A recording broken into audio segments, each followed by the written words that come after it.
94 años, Wow. pero muy bien, gracias a Dios, ahí en la iglesia, todo muy bien, gracias a Dios. El papá de la hermana Patti, suegro del hermano Víctor, es pastor allá en la ciudad de Querétaro. Cumplió años y es el motivo a que fueron a visitarlo allá. Pues Dios les bendiga, hermana, Dios les siga dando sabiduría y fuerza, ¿verdad? Muy bien, hermanos, pues vamos a iniciar la clase de esta tarde. Vamos, hermanos, por favor, al Evangelio de Lucas capítulo 9, verso 57. Lucas 9, 57 al 62. Cuando estemos ya ahí, hermanos.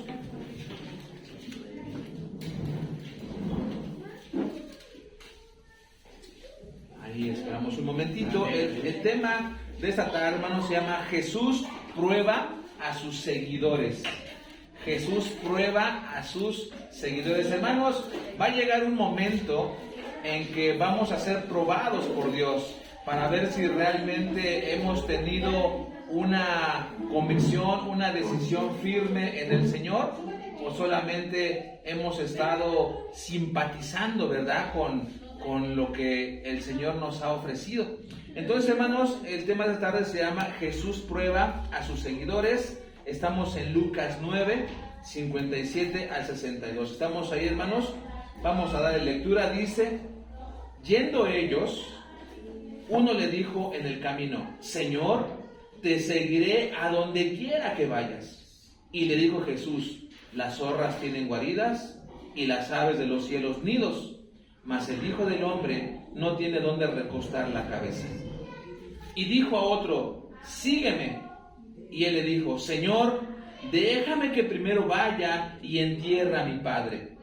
Jesús le dijo: deja que los muertos entierren a sus muertos, y tú ve y anuncia el reino de Dios.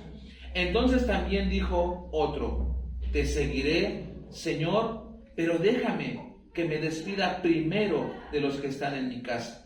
Y Jesús le dijo: ninguno que poniendo su mano en el arado mira hacia atrás es apto para el reino de Dios. Vamos a orar, hermanos. Amado Señor, queremos pedirte, Dios mío, en esta tarde que nos bendigas con la exposición de tu palabra, que nuestro corazón lo pueda asimilar, que nuestra mente también lo pueda comprender, pero nuestra alma, Señor, pueda tener la decisión correcta de poderte seguir a donde quiera, Señor, que tú nos lleves, que tú nos guíes, que tengamos la convicción, Señor, la seguridad de que tú estás con nosotros y que seguimos a un Dios vivo, a un Dios eterno. Hoy, Señor, has mostrado nuevamente tu soberanía. Tú haces en tu creación como tú quieres. No hay quien te diga a ti por qué lo haces o por qué lo haces de esa manera. Hoy, Señor, has derramado una lluvia abundante con granizo. No es tiempo de lluvias, sin embargo, Señor, muestras tu soberanía sobre tu creación. Y también, Señor, podemos admirarte de esa manera. Gracias, Señor. Te pedimos que nos bendigas en la exposición de tu palabra en esta tarde. Oramos, Señor, en el nombre de Jesús. Amén. Muy bien, hermanos. La porción que leímos era que Jesús, ¿verdad?, se encontraba con una muchedumbre, con una multitud de personas, y todos querían estar cerca de él. Querían tocarlo, querían escucharlo, querían oírlo, ¿verdad? Querían aprender o recibir algo del Señor. Y, hermanos, Jesús iba a varias ciudades, a varias aldeas, ¿verdad?, en sinagogas, sanando enfermos, haciendo milagros, ¿verdad?, y también haciendo discípulos, haciendo seguidores. Y mucha gente, hermanos, lo seguía por algún beneficio que pudieran recibir del Señor Jesús, ¿verdad? Recibían favores, algunos recibían comida gratis, ¿verdad? Les daba de comer, a otros sanidades, etcétera. Pero otros, hermanos, también los seguían con sinceridad en su corazón. Otro tanto, ¿verdad?, lo seguía porque simpatizaban con él. Únicamente, ¿verdad?, ellos decían: bueno, me agrada lo que dice, se me hace que es bueno, pues vamos a seguirlo. Y simpatizaban con él. Hermanos, pero muchos no comprendían con claridad lo que significaba seguir a Jesús.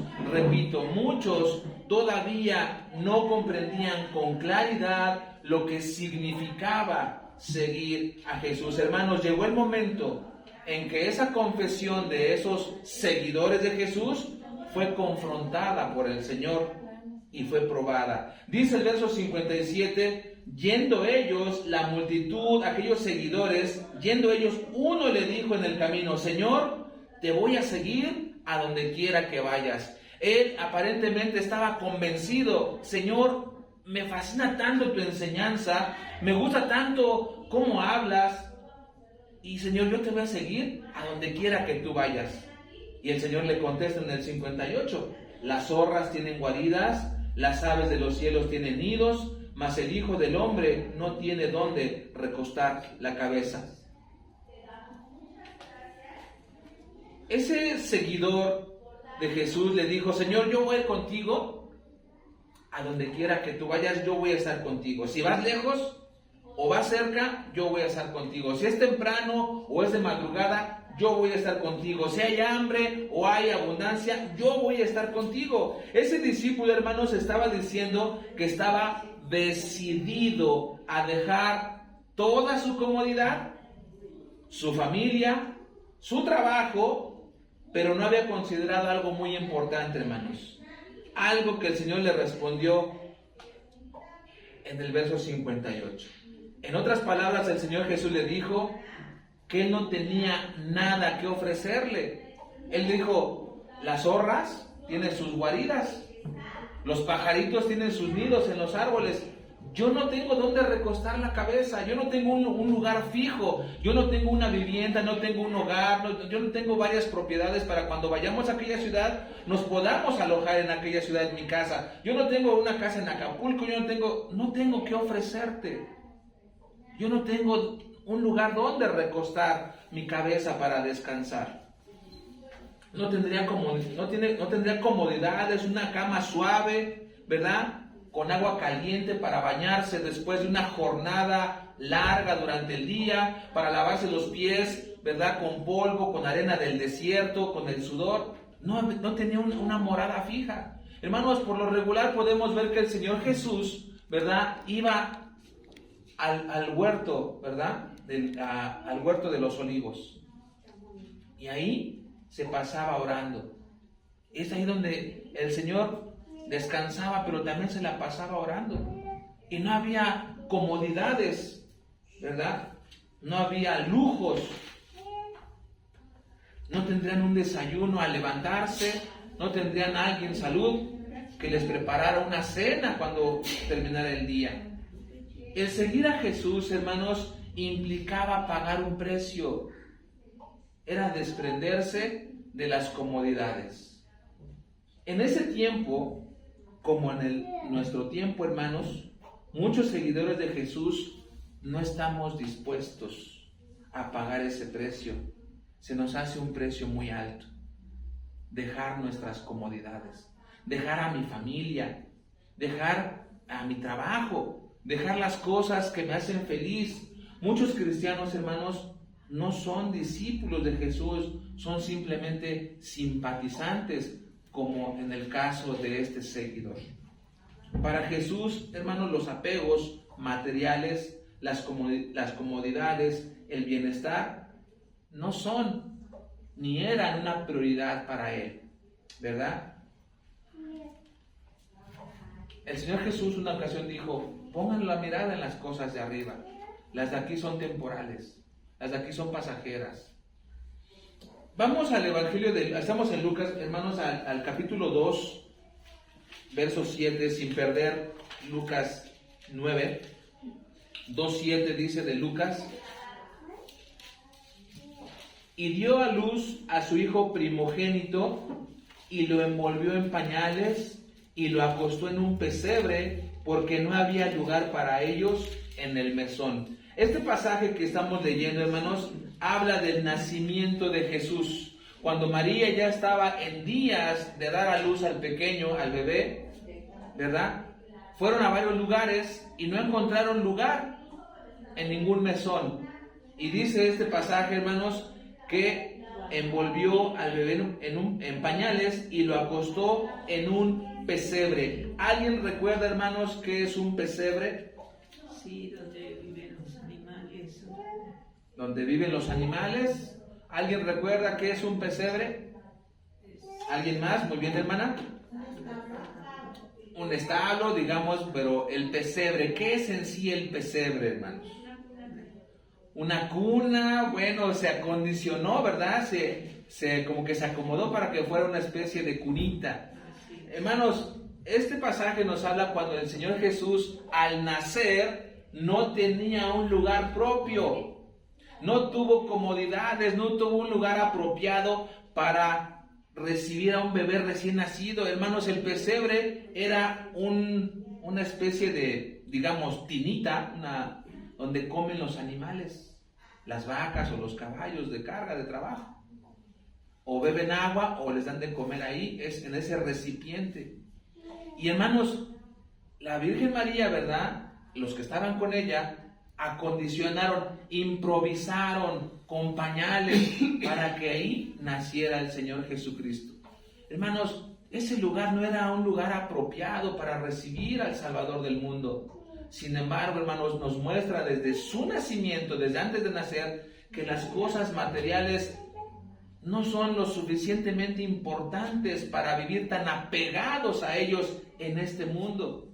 Por eso cuando el Señor Jesús, muchos años después, cuando este joven, esta persona se le acerca y le dice, Señor, yo te voy a seguir a donde quiera que vayas, Jesús le dijo, yo no tengo un lugar, nunca lo he tenido. Claro que en su niñez vivía con José y María, ¿verdad? En una casa. Pero él en su ministerio no tenía un lugar propio, no tenía propiedades, no tenía lujos ni comodidades. Y lo vemos desde su nacimiento.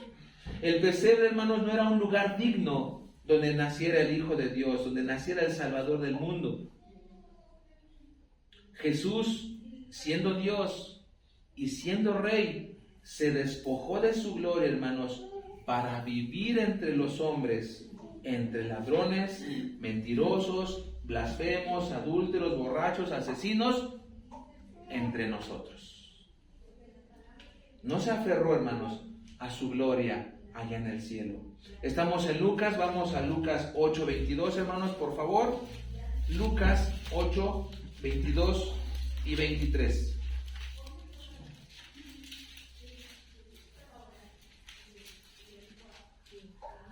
Dice, aconteció un día que entró en una barca con sus discípulos y les dijo, pasemos al otro lado del lago. Y partieron. Pero mientras navegaban, él se durmió y se desencadenó una tempestad de viento en el lago y se anegaban y peligraban. Hermanos, este pasaje, ¿verdad?, nos dice que el Señor andaba predicando, andaba de un lugar a otro y dice que estaban en una barca porque no tenían un lugar donde descansar. A lo mejor dormían un poco en el traslado de un lugar a otro en la barca y ahí dormían un poco. Lo que quiero decir, hermanos, que el Señor Jesús no tenía una morada fija y Él no tenía que ofrecerle a esas personas comodidades. Esa persona le dijo, Señor, te voy a seguir donde quiera que tú vayas. Y el Señor le dijo, yo no tengo un lugar. Mira, las zorras tienen guaridas, los pajaritos tienen nidos. Yo no tengo nada que ofrecerte. Si tú buscas eso en mí, yo no tengo que darte eso que tú buscas. Estás buscando en la persona equivocada. Vemos que Jesús, hermanos, no tenía un lugar fijo, seguro, donde pasar las noches, donde recostar su cabeza o donde tomar, ¿verdad?, un café caliente. Hoy, muchas personas pues prefieren el Netflix o alguna de esas plataformas, ¿verdad? Y a lo mejor es algo cómodo, es digamos, un lujito, ¿verdad? Y a lo mejor no están dispuestos a dejar aquello cómodo por seguir a Jesús. Regresemos, hermanos, a Lucas 9, ahora del 59 al 60. Ese fue una persona que le dijo, Señor, yo te voy a seguir. Notemos, hermanos, que ya no hay otro comentario más.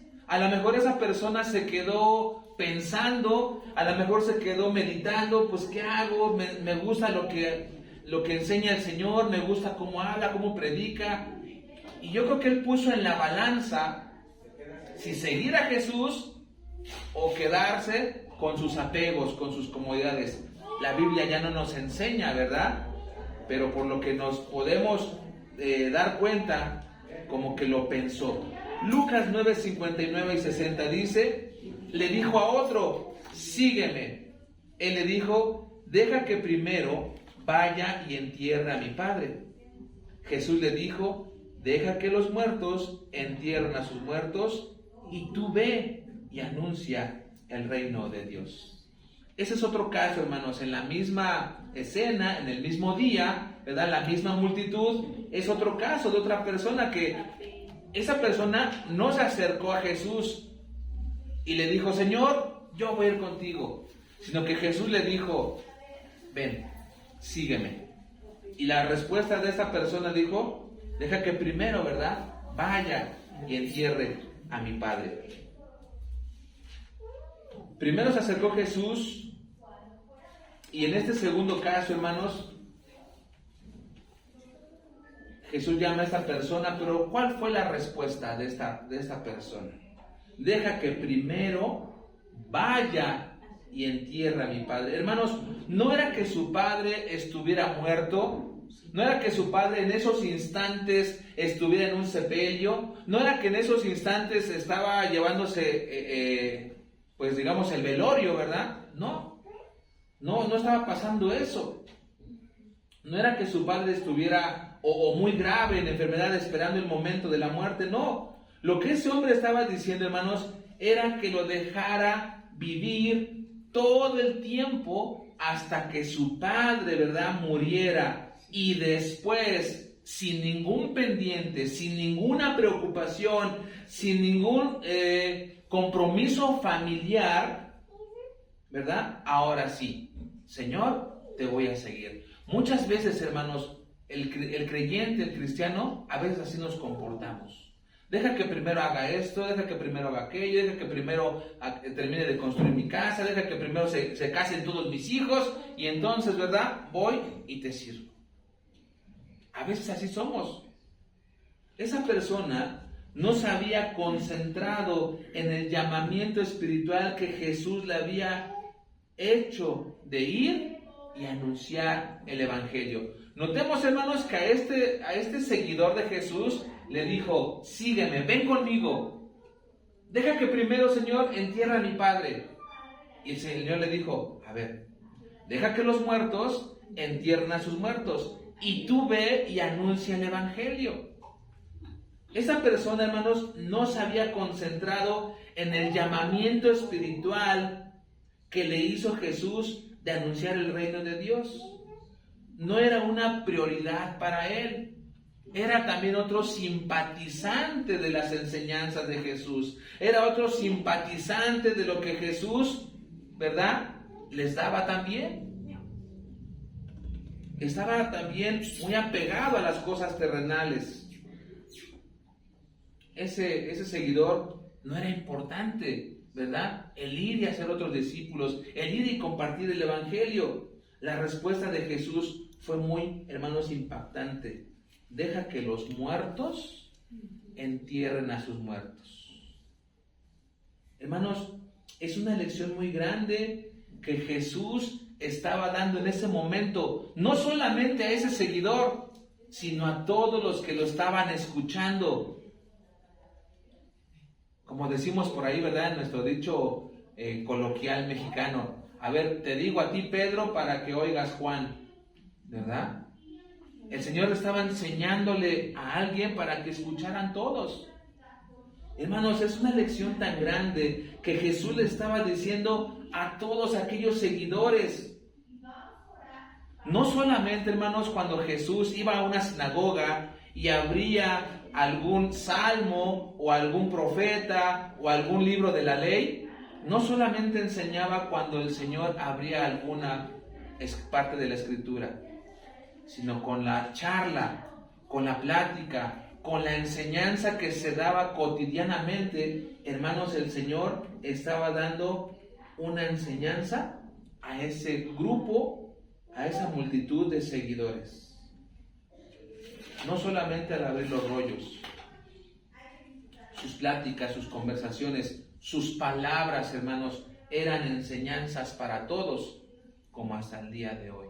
Ahora, al abrir la Biblia, podemos encontrar, ¿verdad?, una enseñanza, una exhortación, un mandamiento o una promesa también, ¿verdad?, algunas bendiciones. Jesús dijo, hermanos, deja que los muertos entierren a sus muertos. Estaba diciendo que las personas no arrepentidas, es decir, las personas que no se habían convertido, que no habían sido perdonadas, que no habían sido todavía pues reconciliadas con Dios, que no se habían arrepentido, estaban muertos. Sin perder Lucas, hermanos, vamos a Lucas 15, 24. Lucas 15, 24.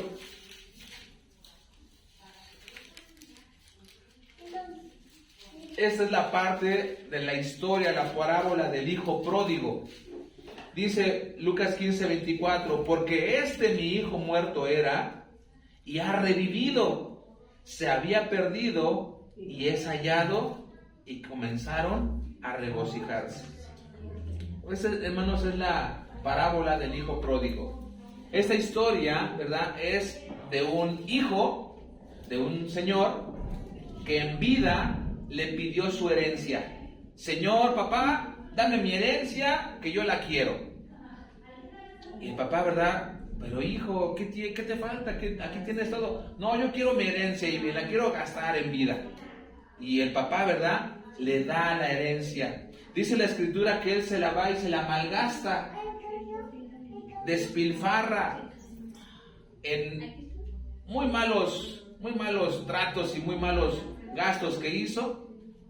Se gastó todo lo que su padre le había dado de herencia. Se le acabó el dinero, hubo hambre en aquella región, él ya no tenía cómo pagar su comida y se le ocurrió una idea brillante: pedir trabajo cuidando cerdos. Bueno, pues le dieron el trabajo, pero era un trabajo, hermanos, pues humillante, era un trabajo pues nada grato, ¿verdad? Porque él era de alguna manera un heredero de un señor, de un hombre rico. Dice la Escritura, hermanos, si usted lee en esta parte, que ese hombre deseaba saciarse de las algarrobas, de aquellas vainas que comían los cerdos. Pero, hermanos, algo maravilloso que esa parte nos enseña. Dice que él volvió en sí. Él recapacitó y dijo: iré a mi padre y le voy a pedir perdón. Reconozco que ya no soy digno que me reciba como uno de sus hijos, pero que me reciba como a uno de sus siervos, como a uno de sus trabajadores. Sí lo voy a hacer. Y va, y este hombre rico, ¿verdad?, de lejos lo ve y lo alcanza. Y antes de que este hijo pródigo, despilfarrador, le dijera algo, su padre se le echa a su cuello, lo abraza y le da anillo, le da una vestidura nueva y hace una fiesta, porque había regresado su hijo que estaba perdido.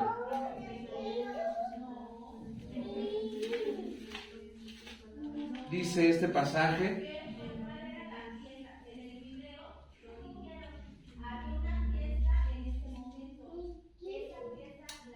porque mi hijo muerto era y ha revivido, se había perdido y es hallado. Pregunta, hermanos, ese hombre, ese hijo que fue a malgastar los bienes de su padre, ¿estaba muerto? ¿Físicamente estaba muerto? No, estaba vivo. Pero ¿por qué dice este pasaje, hermanos? Porque mi hijo muerto era. estaba muerto, ¿verdad? Separado espiritualmente. Es la analogía que hace el Señor Jesucristo. Cuando una persona está ajena, lejos de Dios, para Dios están muertos espiritualmente. Y cuando este hijo recapacita y se reconcilia con su padre, dice este pasaje, mi hijo muerto era y ha revivido, ¿verdad? En vida, hermanos, en nuestra vida física es donde podemos encontrar la salvación, el nuevo nacimiento, o también nos podemos encontrar muertos espiritualmente. Y regresando, hermanos, a Lucas 9:60, Jesús le dijo, deja que los muertos entierren a sus muertos, y tú ve, y tú ocúpate de lo espiritual, de lo eterno. Toda persona que está separada, que está lejos de Dios, que está viviendo en pecado, ¿verdad?, se consideran muertos espiritualmente. Y cuando hay un arrepentimiento, cuando hay una reconciliación genuina del corazón del hombre hacia Dios, hermanos, hay perdón, hay salvación, hay un nuevo nacimiento espiritual, ¿verdad? Por eso dice, mi hijo muerto era y ha revivido. Pero es en vida, ¿verdad? Es en nuestros 5 sentidos, en nuestras facultades mentales, cuando podemos recapacitar y entonces encontrar el perdón y la salvación que Dios nos ofrece. Este pasaje que leímos de ese discípulo, Señor, deja que primero vaya y entierre a mi padre. Y el Señor le dijo, deja que los muertos, los que están lejos, los que viven no buscando mi voluntad, los que viven no buscar agradarme, deja que esos muertos entierren a sus muertos. Y es una respuesta muy fuerte, hermanos. Es una respuesta que Jesús les estaba enseñando a esa multitud, a ese grupo de seguidores. Sin perder Lucas, hermanos, vamos a Génesis 2:17, por favor. Génesis 2:17.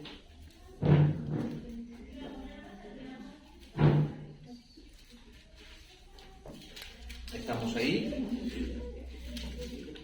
Génesis 2:17. Mas del árbol de la ciencia del bien y del mal no comerás, porque el día que de él comieres, ciertamente morirás. Aquí habla de Adán y Eva, ¿verdad? Les da el mandamiento a Adán y Eva, no comas de ese árbol, puedes comer de todos los demás, el día que tú comas de ese árbol, vas a morir. Génesis 3:23 y 24.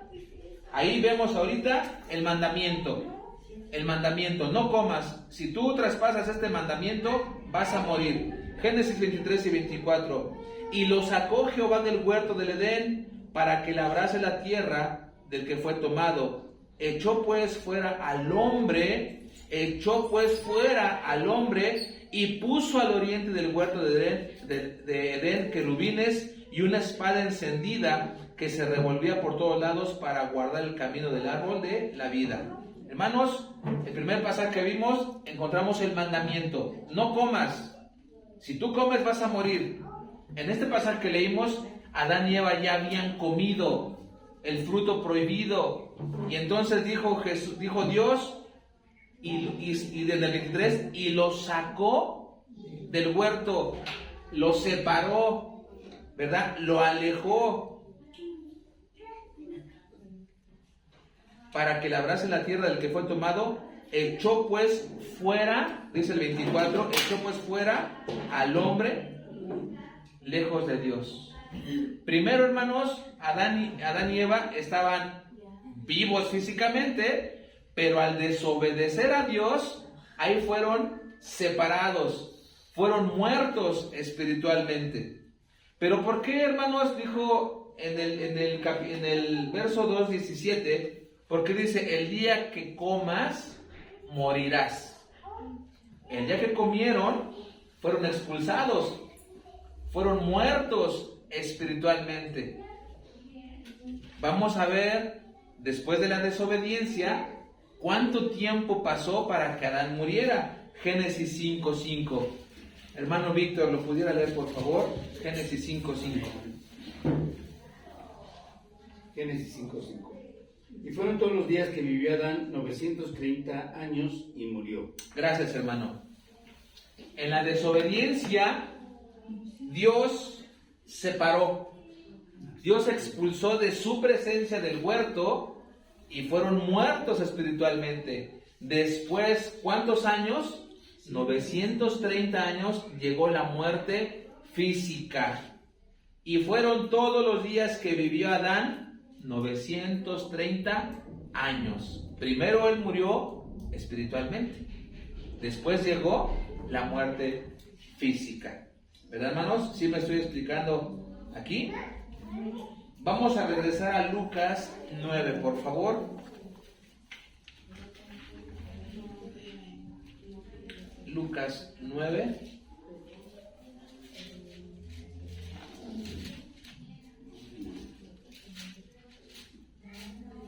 Hemos visto hasta aquí dos casos de dos seguidores, dos simpatizantes. Las zorras tienen guaridas, los pájaros tienen nidos, yo no tengo que ofrecerte. Y parece, ¿verdad?, que ese seguidor se entristeció. No sabemos si lo siguió más adelante. Este hombre también puso de alguna manera algunos pretextos para no seguir a Jesús. Le dijo al Señor: sígueme. Sí, Señor, pero deja que primero entierre a mi papá. Déjame que ya esté viejito y ya cuando él ya no pueda, entonces sí te voy a seguir. Pretextos y buscamos pretextos. Lucas 9, 61 y 62. Entonces también dijo otro discípulo se acercó a Jesús y le dijo: te seguiré, Señor, pero déjame que me despida primero de los que están en mi casa. Y Jesús le dijo: ninguno que poniendo su mano en el arado mira hacia atrás es apto para el reino de Dios. Este tercer seguidor, hermanos, este tercer, digamos, discípulo, ¿verdad?, también fue probado. Él le dijo: Señor, yo te voy a seguir. Convencido, de dientes para afuera, no sabemos con qué intención lo hizo en su corazón. Él solito le dijo a Jesús: yo te voy a seguir, pero primero déjame despedir de mi familia. Hermanos, ¿acaso será algo descabellado esta petición que le hizo ese hombre a Jesús? Pues yo creo que no, ¿verdad? Pudiéramos pensar: bueno, pues Jesús, qué intolerante, ¿no? Qué impaciente, ¿por qué no permitió que se despidiera de su familia? No, hermanos, Dios sabe que hay personas que aparentemente le siguen. Dios sabe, hermanos, hoy en la actualidad que aparentemente muchos cristianos le siguen, pero siempre, hermanos, van a encontrar una excusa para deslindarse, para no hacerlo o para darle largas al asunto. Deja que primero vaya y me despida de mi familia. Encuentran y buscan apegos, buscan y encuentran sentimientos, buscan algo, ¿verdad?, que les cuesta dejar para seguir a Jesús. Por eso el Señor, hermanos, le contestó: cualquiera que poniendo la mano en el arado y voltea hacia atrás, no es apto para el reino de Dios. Cualquiera que dice, hermano, y confiesa que servirá a Dios, pero observa todo aquello que pudiera perder, entre comillas, que dejará su familia, su casa, su comodidad, su trabajo, sus amigos, lo que usted guste, hermano. Dice el Señor Jesús: no es apto, no es idóneo, no es capaz, tampoco no es confiable para la obra de Dios. Hermanos, mirar hacia atrás nos lleva a retroceder, y cuando retrocedemos vamos a la perdición. Vuelvo a repetirlo, hermanos, cuando nosotros como creyentes hemos dicho al Señor: Señor, yo te voy a seguir, Yo te voy a ser fiel hasta que tú vengas, Señor, yo te voy a servir todos los años de mi vida. Pero cuando volteamos atrás, estamos retrocediendo. Y si retrocedemos, hermanos, vamos camino a una decadencia o a la perdición. Vamos a ver un ejemplo, hermanos, de esta enseñanza en Génesis 19, por favor. Vamos a Génesis 19, 17. Génesis 19, 17. Esta porción, hermanos, habla de Lot, el sobrino de Abraham. Génesis 19, 17. Recordemos que Abraham y Lot se habían separado. Lot, ¿verdad?, se asentó allá en la ciudad de Sodoma y de Gomorra.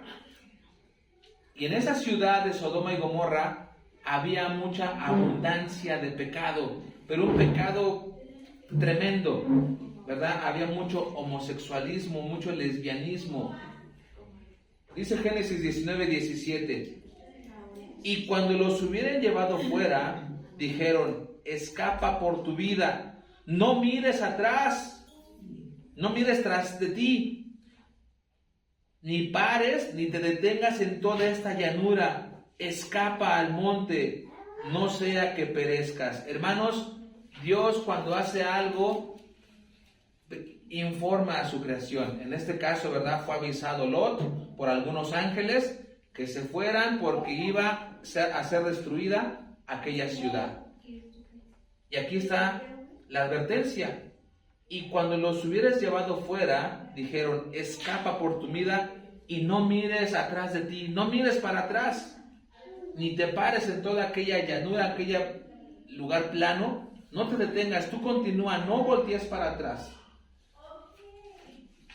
Lot tenía que salir de aquella ciudad, hermanos, donde vivía, porque Dios la iba a destruir por la abundancia de pecado de Sodoma y Gomorra. Ahora, ¿verdad? Por eso esa palabra de sodomita se refiere a aquellas personas que practican o el homosexualismo o el lesbianismo. En la actualidad ya se acuñó, ya se ha apropiado, ¿verdad?, para aquellas personas que practican el sexo ilícito, hombres con hombres o mujeres con mujeres. Se les dice sodomitas, o así se les llama.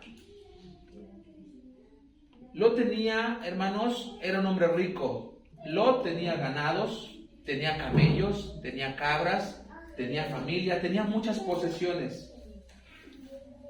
Pero esta orden, hermanos, era de que tenía que salir pronto.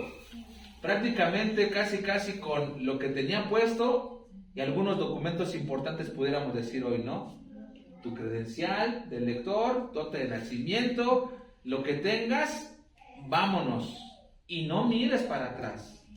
Era la orden, porque, hermanos, iba a caer fuego y azufre del cielo para destruir aquella ciudad. Y Lot tenía muchas posesiones, hermanos, era un hombre rico. Y tenía que salir a prisa, sin pararse, ¿verdad?, para que no murieran. Pero, hermanos, su esposa, ¿verdad?, cometió un grave error. Su esposa miró para atrás, no obedeció a la voz de Dios. Vamos a ver el pasaje de ahí de Génesis 19, el verso 24 y 26. ¿Estamos ahí? Dice: entonces Jehová hizo llover sobre Sodoma y sobre Gomorra azufre y fuego de parte de Jehová desde los cielos, y destruyó las ciudades y toda aquella llanura con todos los moradores de aquellas ciudades y el fruto de la tierra. Entonces la mujer de Lot miró atrás a espaldas de él y se volvió estatua de sal. La mujer, la esposa de Lot, tuvo apegos. Voy a dejar mi casa. Es una casa muy pintoresca, campirana, ¿verdad?, con acabados de mármol, mis corralitos, mis borreguitos, mis amigas, mis amistades que tengo allá. Había apegos. La orden era: no mires tras de ti, tú avanza y escapa por tu vida, no voltees. Pero el sentimentalismo los apegos, las posesiones materiales, lo que estoy dejando era que esa mujer, la esposa de Lot, miró hacia atrás y entonces dice la escritura que se convirtió en estatua de sal. Fue su perdición. Murió, ¿verdad? Convirtiéndose en esa estatua, murió de esa manera. Hermanos, nosotros como creyentes no tenemos que tener apegos aferrados en nuestro corazón. Vamos a ver lo que dice en Filipenses 3:8, hermanos, por favor, estamos a punto de terminar. Filipenses 3:8. Si alguien lo tuviera, por favor, lo puede leer fuerte y claro. Filipenses 3:8.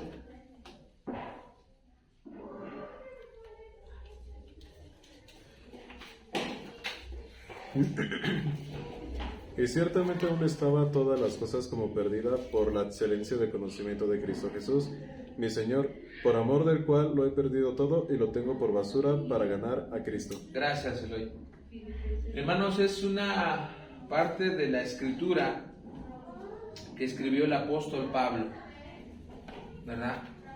El apóstol Pablo escribe esta porción y nos enseña que todo lo que podamos acumular, que todo lo que podamos obtener por ganancia aquí en el mundo, no es comparable con la excelencia de conocer a Cristo, ¿verdad? Lo vuelvo a leer, dice, y ciertamente aún estimo todas las cosas como pérdida por la excelencia del conocimiento de Cristo Jesús, mi Señor, por amor del cual lo he perdido todo y lo tengo por basura para ganar a Cristo. Hermanos, es un corazón realmente convencido, sabiendo que lo que podamos atesorar aquí no es comparable con lo que el Señor nos ofrece en el futuro allá en el cielo. Dice el apóstol Pablo, todo lo que tengo lo estimo, ¿verdad? Ya lo valoro como basura, como pérdida, para ganar el conocimiento, la excelencia de Cristo. Hermanos, un día nosotros vamos a ser probados también por el Señor Jesús, por su palabra, y vamos a ser confrontados. Y hermanos, vamos a tener que tener una decisión clara y firme delante de Dios. Estos discípulos que fueron probados por Jesús, a lo mejor recapacitaron. La Biblia no nos enseña más de ellos. Posiblemente abandonaron, dijeron, no, pues no me conviene, mejor me sigo trabajando aquí, sigo acumulando riquezas. No lo sabemos. O si más adelante ellos dijeron, no, sí, tiene razón Jesús, voy adelante y lo voy a seguir. No lo sabemos, hermanos. Pero, ¿qué quiero decir? Que había oportunidad. Aquí en vida, hermanos, tenemos oportunidad para reivindicar, para poder analizar, para poder meditar y para poder tener una decisión clara y firme. Aquí en vida, hermanos, ¿cuál va a ser el momento cuando estemos delante de la presencia de Dios, que Dios nos esté pidiendo cuentas? Y alguien, ¿verdad? Una persona que se decía ser cristiano, que se decía ser seguidor de Jesús, pero puso más importancia y más valor en las cosas materiales que en las cosas espirituales. Hermanos, en aquel día ya no va a haber vuelta de hoja, ya no va a haber vuelta atrás. Van a querer una oportunidad, una sola, para poder arrepentirse y decidir seguir a Cristo. Hermanos, la decisión es hoy en vida. Nuestra convicción debe ser hoy en vida, en nuestros 5 sentidos, en nuestras facultades mentales, decir, Señor, yo voy a seguirte. Y voy a trabajar para mi familia, voy a trabajar para llevar sustento, sí, pero Señor, eso lo voy a tener en segundo plano, porque lo que tú me ofreces es eterno. Es una morada, es un lugar ahí en el cielo. Por último, hermanos, vamos a Filipenses 3:13 y 14. Filipenses 3:13 y 14. Palomita, ¿lo pudieras leer, por favor? Sí.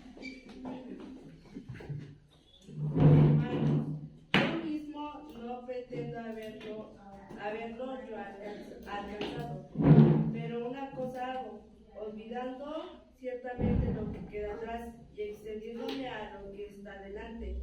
Prosigo a la meta, al promedio del supremo llamamiento de Dios en Cristo Jesús. Gracias. Nuevamente el apóstol Pablo, hermanos, nos da esta enseñanza, ¿verdad? Escribe esta carta a la iglesia allá en Filipenses, de los Filipos, y dice: hermanos, yo mismo no pretendo haberlo ya alcanzado, pero una cosa hago, dice el apóstol Pablo, olvidándome ciertamente lo que queda atrás y extendiéndome a lo que está adelante. Prosigo a la meta, al premio del supremo llamamiento de Dios en Cristo Jesús. Hermanos, si un día somos probados por Dios, por su palabra, ¿cuál va a ser nuestra respuesta? ¿Vamos a tener excusas? ¿Vamos a poner pretextos? ¿Vamos a tener cosas que decirle a Dios?